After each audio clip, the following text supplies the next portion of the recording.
From the Detroit Free Press, I'm Robin Chan with today's Voice Briefing. It's Friday, June 13th, 2025.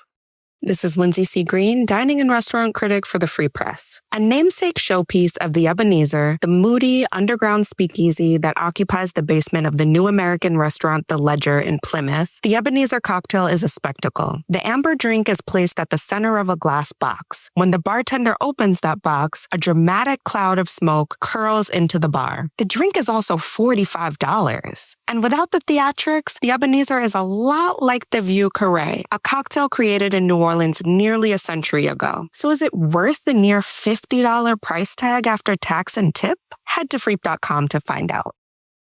I'm Frank Witzel with the Detroit Free Press. Jewelers at the Miners' Den filed and polished gold as they fashioned rings and other pieces, sending the tiny sparkly flakes flying and landing into a drawer below that was set up to catch them. Tom Showalter, who owns the Royal Oak store with his older brother Mike, weighed filings that had been scooped into a small plastic container. Then he punched calculator numbers to figure out the collected gold dust's worth. It's about $25,000, Tom Showalter said. How much? He mentally checked his math and then repeated $25,000.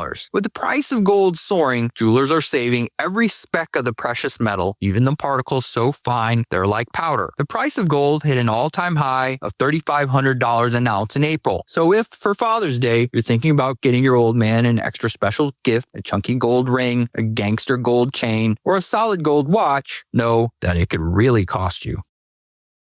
Hey there, everybody. This is Omari Sanko for the Second, Pistons beat writer for the Detroit Free Press. On this week's episode of our podcast, The Pistons Post, Bryce Simon and I were joined by Laz Jackson to discuss free agency and trade options, Maxime Renaud, and other prospects with the 37th pick. Here's a quick snippet of our conversation.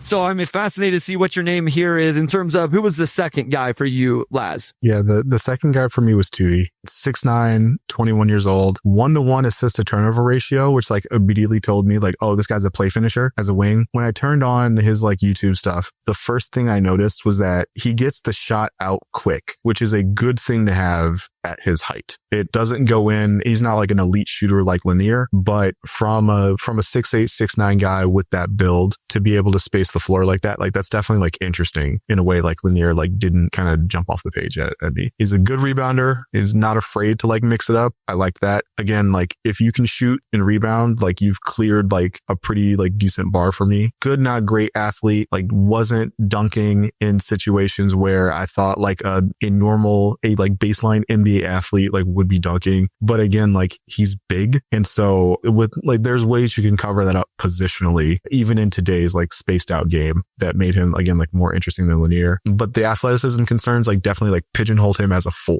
right? Like they were playing him at 3 in Australia. And like, I think that's fine in the NBL, but like not at the NBA. Like if he gets on switches against like guards, like that's going to be a problem at the NBA level. That was another thing, right? Like there's not a lot of scheme versatility, right? Like this guy has to be in like, these guy can't switch. So like you have to be in drop or you have to be like in a recovery, like a rotation scheme, which is fine. That's what the Pistons played most last year.